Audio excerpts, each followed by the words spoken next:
Assalamualaikum warahmatullahi taala wabarakatuh dan salam sejahtera. Okey, baiklah, pada hari ini cikgu akan sambung kelas matematik kita uh, untuk tajuk yang pertama iaitu mengenal nombor. Tapi lebih kepada ulang kaji lah sebab benda ni pun kita dah belajar semasa daripada tahun 1, 2, 3, 4, 5, 6. Setiap tahun kita belajar benda ni. Tapi cikgu tahu ada lagi yang masih lemah, yang masih lagi menghadapi kekurangan macam mana nak kenal nombor. Okey, baiklah. Untuk mengenal nombor ni, untuk ulang kaji ni, cikgu akan pergi kepada 5 subtopik. Ini subtopiknya. Tuan boleh lihat, boleh baca sendiri. Okey. Okay, kita akan mulakan dengan subtopik yang pertama iaitu menama dan menulis nombor bulat. Nampak macam senang, tapi ramai yang masih keliru.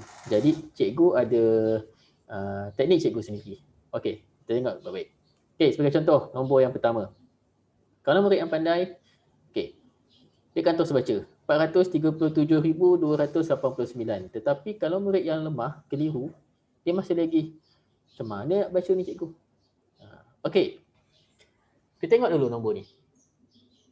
Kalau kamu perasan, dalam mana-mana buku lah, dalam surat khabar ke, dalam buku teks ke, dalam buku latihan ke, nombor, dia akan tulis sa, puluh, cikgu kurangkan pen je dulu. Okey, sa, puluh, ratus, kemudian dijarakkan.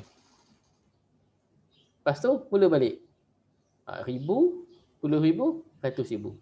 Kenapa agak dijarakkan? Lepas 3 nombor je jarak. Lepas 3 nombor jarak. Kalau tak percaya, cuba tengok buku teks. Mesti akan ada jarak selepas 3 nombor. Sebenarnya ada sebab kenapa. Okey, sekarang ni. Cuba sekarang ni. Okey, cikgu petakkan ni. Okay, cuba baca apa nombor ni. Kalau kamu lihat nombor ni, semua orang boleh baca. 289, cikgu. Semua boleh baca. 289. Okey. Kalau nombor ni tak ada, ni tak ada ya. Okey. Cuba baca nombor ni sahaja. Semua boleh baca. 437, cikgu. Sebenarnya, ada sebab kenapa nombor ni ditulis 3, 3. Waimah banyak mana pun, panjang mana pun, memang akan tulis 3, 3, 3, 3. Akan tulis 3, 3. Okey, jadi sekarang ni. Okey. Tapi untuk kamu sekolah rendah, cukuplah sampai sini saja. Okey. Sebenarnya, okey, jadi cikgu akan kategorikan ini sebagai satu kumpulan. Dan ini pula adalah kumpulan yang kedua. Okey, kumpulan di sini, cikgu akan bagi nama kumpulan ribu. Kenapa kumpulan ribu, cikgu? Okey. Kalau mengikut rumah dia, sa, puluh, ratus, ribu. Betul? Nombor 7 ni ialah rumah ribu. Nombor 3 ni rumahnya ialah puluh ribu. Nombor 4 ni rumahnya ialah ratus ribu. Apa yang persamaan antara rumah tersebut? Perkataan ribu, betul? Jadi ini adalah kumpulan ribu. Jadi kita akan baca 437,289. Boleh baca? Senang betul? Percaya. Okey, ini jawapan cikgu. Ini dalam perkataannya. 437,289. Okey, kita tengok contoh yang kedua. Sekali lagi. Okey. Cikgu petakkan. Satu kumpulan dan ini pula adalah kumpulan yang kedua. Kita baca. Ini ialah nombor 670. Ini pula ialah nombor 205. Tapi kita tahu, ini adalah kumpulan ribu. Jadi nombornya adalah 205,670. Okey, boleh faham? Okey. Okey. Tengok contoh yang ketiga. Sekali lagi. Ini adalah satu kumpulan. Iaitu nombornya 593. Cikgu, ni ada 2 nombor, cikgu. Sekali lagi kita tanya. Ini kumpulan apa? Ini ialah kumpulan ribu. Tak kisahlah. Walaupun dia 2 nombor, tetapi ini masih lagi kumpulan ribu. Jadi bacaannya ialah, kamu tahu, ini ialah nombor 34. Jadi bacanya 34,593. Okey. Okey. Macam mana pula tadi kita belajar nak baca nombor. Nombor kita nak baca. Okey, jadi sekarang ni terbalik pula. Dia bagi perkataan, kita nak tukar kepada nombor. Macam mana tu? Okey. Okey, caranya kenal pasti dulu mana perkataan ribu. Okey, di sini cikgu dah nampak dah. Perkataan ribu. Okey, ini ialah perkataan ribu. Okey, jadi di mana ada perkataan ribu kita baca dulu. 275. Semua tahu 275. Semua orang boleh tulis. Kemudian perkataan ribu. Jadi ini bermaksud satu kumpulan. Jadi di sini 661. Ini pula adalah kumpulan di sini. Ada sebab ya kenapa nombor ditulis 3-3. Jadi kepada murid-murid yang suka tulis nombor paling panjang. Maksud panjang macam mana? Dia tulis macam ni. 275,661. Kan susah nak baca. Berbeza dengan tulis 3-3. Jadi biasakan diri kamu untuk tulis 3-3. Okey, contoh yang seterusnya. 804,013. Alamak, macam mana cikgu? Pendek tapi mengelirukan. Okey, seperti biasa, kenal pasti dulu rumah ribu. Mana perkataan ribu tu? Okey, jadi kamu baca sini. 804. Macam mana nombor 804? 8 sifar 4. Okey. Kemudian jarakkan. 13. Kamu tulis 13. Dah siap belum? Belum, betul? Sebab cikgu cakap, setiap satu kumpulan mesti ada 3 digit. Ini baru 2 digit. Mana nak letak sifar? Kena letak dekat sini. Tak boleh letak dekat sini. Sebab sini akan jadi 130. Dia nak jadi nombor 13. Okey, itu saja untuk mengenal nombor. Cuba baca, tengok balik dalam buku teks. Kita baca sama-sama. Tak faham boleh tanya mak, ayah atau akak. Mesti kau pandai tu. Okey, seterusnya. Subtopik yang kedua ialah nilai tempat dan nilai digit. Okey, ini nampak macam senang. Tapi ramai yang suka cuai. Okey. Tapi cikgu ada formula cikgu sendiri. Okey, nilai tempat. Nilai tempat ialah perkataan. Manakala nilai digit ialah nombor. Nak ingat senang je. Tempat. Apa itu tempat dalam bahasa Melayu? Contoh apa? Bahau. Apa lagi? Seremban. Kuala Lumpur. Tempat sekolah. Tandas. Rumah. Air hitam. Itu tempat. Adakah orang bagi tempat? 5. Ada orang tak nombor tak? Jarang sekali, betul. Jadi kamu kena ingat. Nilai tempat itu ialah perkataan. Manakala nilai digit ialah nombor. Maksudnya kalau dia minta nilai tempat, okey, contoh di sini. Ini nombornya. Okey, cuba kita baca sama. Ni kita orang kaji sikit ya. Okey. Ditulis 3-3. Nampaklah tulis 3-3. Macam mana nak baca? Ini ialah 521. Ini ialah 863. Tapi kita tahu ini ialah kumpulan ribu. Ini ialah rumah juta. Jadi bacaannya 7,883,521. Okey, sekarang ni. Apa itu nilai digit? Okey, yang bergaris. Kamu nampak yang bergaris ialah nombor 6. Okey, apa itu nilai digit? Cikgu cakap tadi, nilai digit mesti nombor. Jadi kita salin je nombor 6 dan yang lain-lain tukar jadi sifar. Itu nilai digit. Okay. Nilai tempat. Nilai tempat cikgu cakap tadi mesti dalam perkataan. Jadi kenal pasti apa tempatnya. Sa, puluh, ratus, ribu, puluh ribu. Puluh ribu. Okey. Okey. Itu tadi ialah nilai tempat dan juga nilai digit. Okey, sekarang ni kita akan pergi kepada cerakin. Apa itu cerakin? Cerakin bermaksud pisahkan nombor mengikut nilai tempat atau nilai digit. Kata kuncinya ialah pisahkan. Tetapi soalan suka tanya, dalam nilai tempat atau nilai digit. Okey, kita tengok contoh yang pertama. Nombornya ialah 325,000. Ingat lagi cikgu ajar macam mana ya? 601. Inilah kumpulan yang kedua. Okey, nilai digit. Nilai digit adalah dalam nombor. Jadi kita salin je nombor tersebut. Okey, mula daripada depan sekali. Rumah ratus ribu. 3. Jadikan sifar semua. Tambah. Mesti ada simbol tambah. Tak ada simbol tambah, salah. Kemudian salin nombor 2. Lain jadi sifar. Tambah 5. Yang jadi sifar.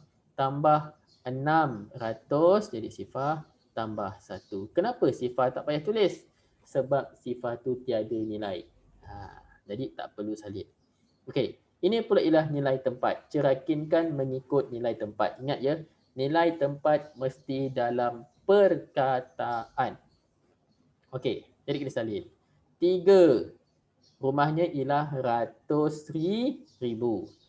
20,000 tambah 5,000 tambah 600 tambah sifar 10 tambah 1 sah.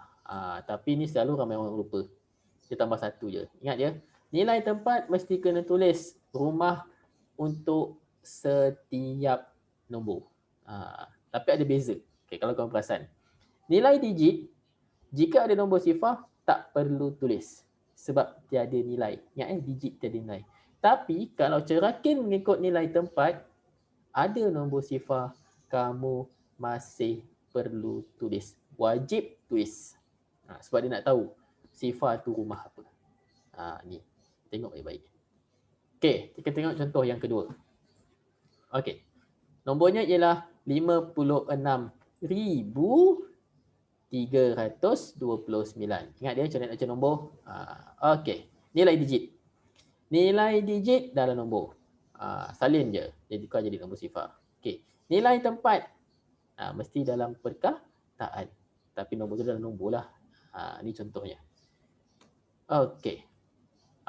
Ni topik, subtopik yang keempat. Bundarkan. Pembundaran. Yang masih lagi ramai yang masih kadang-kadang, cikgu macam nak bundarkan ni? Okey, siapa tahu apa nama lain untuk bundarkan? Siapa ingat lagi? Bundarkan juga dikenali sebagai dengan perkataan bulatkan. Itu bahasa lama lah. Kadang-kadang masih lagi keluar ya. Tolong ingat. Bundarkan atau bulatkan, benda yang sama, maksud yang sama. Okey, bundarkan. Bundarkan ialah proses menentukan nilai nombor mengikut nilai tempat yang hampir. Maksudnya paling hampir sekali. Kalau cikgu ajar dulu biasalah kaya atau miskin. Okey, soalan yang pertama. Bundarkan 651,823 kepada 100,000 yang hampir.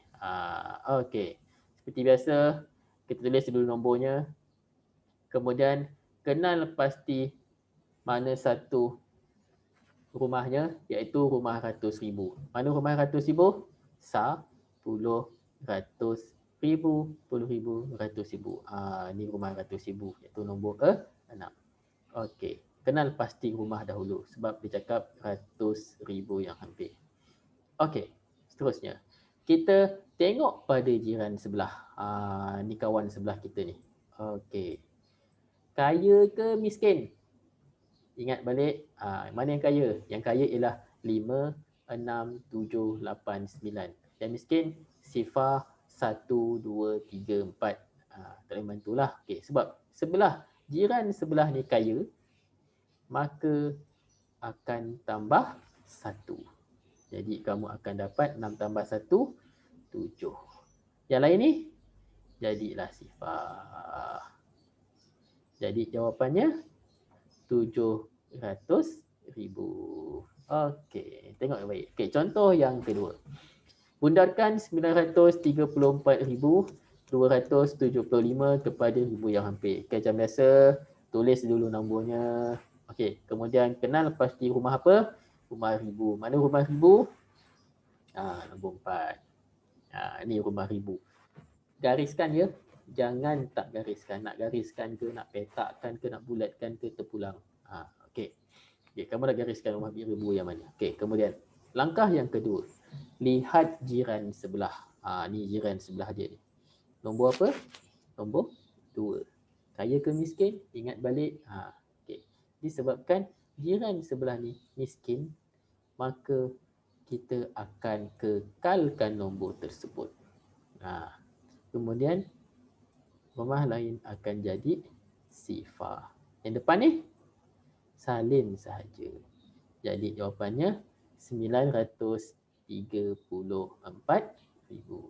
Okey. Okay, contoh yang ketiga. Bundarkan 20,385 kepada ribu yang hampir. Seperti biasa. Okey. Kemudian kenal pasti rumah ribu. Okey, ini rumah ribu. Tengok kawan sebelah. Miskin betul. Jadi akan kekal. Jadi yang ni semua akan jadi sifar. Nombor di depan dia kekal. Jadi jawapannya 20,000. Okey. Okey. Okey, kita akan teruskan. Cikgu nak laju ya, cikgu nak habiskan cepat sikit tajuk ni. Supaya nanti minggu depan kita dah boleh masuk tajuk baru. Okey. Okey. Boleh lihat buku teks. Okey, muka surat. Okey, yang tahun 6 tak apalah. Okey. Tapi kita sedang belajar lah ya. Okey, kita nak bandingkan nombor mana yang lebih besar, yang mana nombor lebih kecil. Okey. Okey. Kalau lihat dalam contoh di sini. Okey, tidak contoh di sini. Okey. Antara 536,500 dengan 538,900, nilai mana yang lebih kecil? Cikgu tahu masih lagi ada yang macam mana besar mana kecil. Okey. Kalau kita nak dalam contoh ni, okey. Kita tulis dulu nombor atas dan bawah. Okey, kita kamu lihat. 536,500. Nombor yang kedua 538,900. Dia tulis atas dan bawah. Okey, tulis atas dan bawah. Okey, kemudian kita buat perbandingan antara setiap rumah. Okey, kita mulakan dulu dengan rumah yang besar. Kamu tahu rumah yang besar adalah rumah 100,000. Kamu lihat, oh nilainya sama. Jadi tak dapat buat pembandingan. Okey, rumah yang kedua 10,000 pun sama. Tengok pula rumah 1,000, lainlah. Kamu nampak sini. Nombor 6, nombor 8. Mana lebih besar? Itu nombor 8 betul. Jadi kita tahu dah. Sebab ni nombor 8 ni lebih besar, jadi bermaksud ini kecil. Ini besar. Jadi kamu tahu. Oh, ini lebih 538,900 lebih besar daripada 536,500. Okey. Okey, boleh faham ya? Okey, kita tengok contoh ni. Okey, tengok contoh ni ya. Okey. 396,542 atau 385,642. Mana yang lebih besar? Okey, macam mana kita nak buat? Okey, kita lihat dulu perbandingan setiap rumah. Kita mula dengan nombor yang rumah yang paling besar, iaitu rumah 100,000. Okey, macam biasa. Okey, sekejap cikgu buka board ya. Cikgu buka board sekejap. Okey, cikgu buka board cikgu. Okey, cikgu ada board cikgu. Okey. Okey. Apa tadi soalan tadi? Okey. Okey, 396,000 542.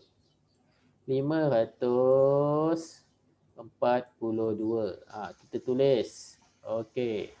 Kemudian nombor yang kedua ialah 395,000. 642. Tulis atas dan bawah. Kalau 3 nombor, tulislah 3 nombor. Tapi kalau perbandingan ni dia minta 2 nombor je lah. Okey. Kita kenal pasti dahulu.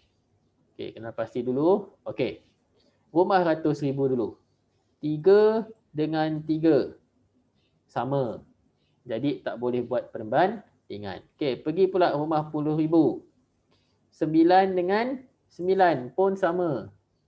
Tak boleh buat perbandingan. Okey, rumah 1000. Kamu nampak beza betul? Nombor 6, nombor 5. Mana lebih besar? Nombor 6 lah kan? Jadi mana yang lebih besar?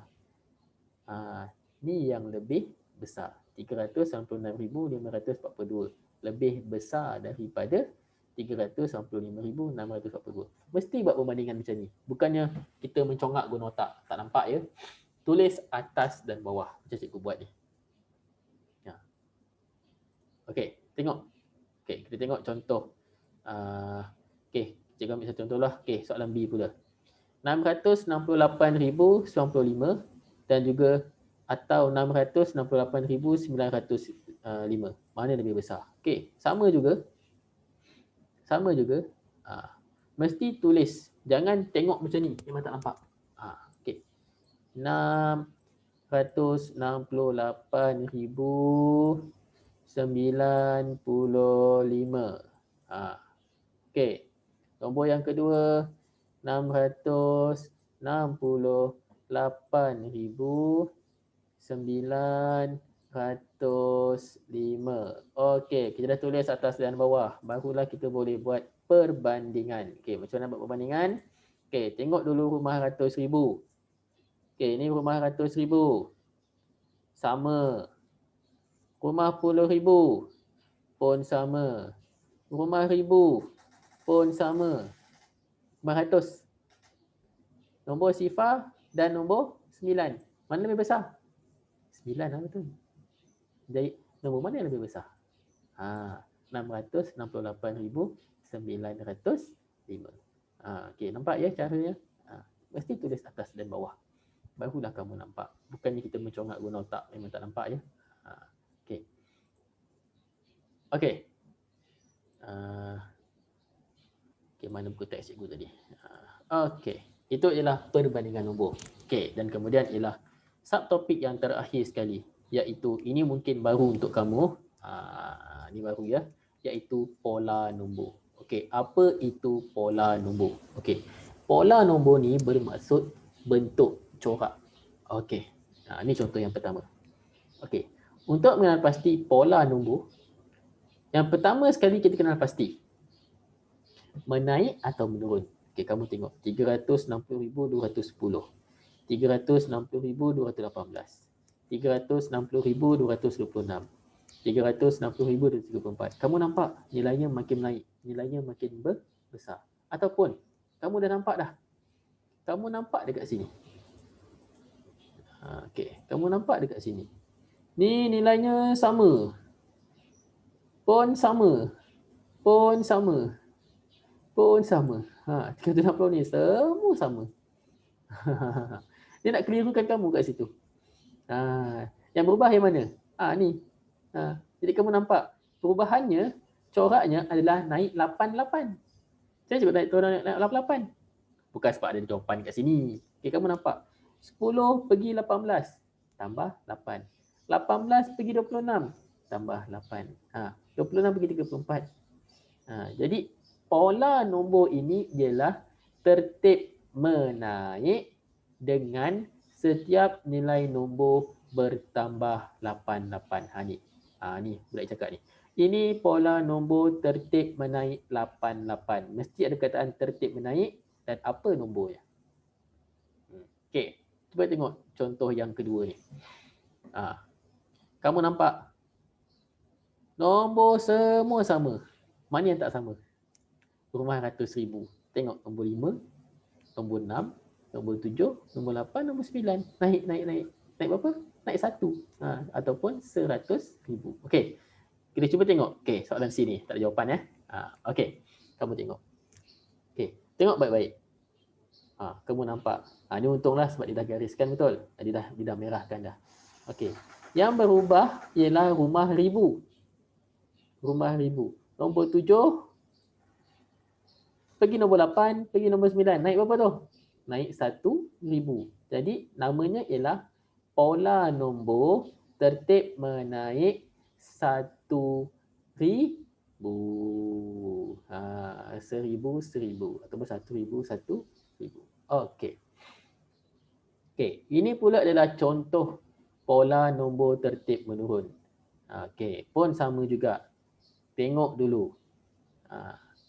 Tengok dulu, kenal pasti dulu apa tertibnya. Kamu nampak tertib menurun.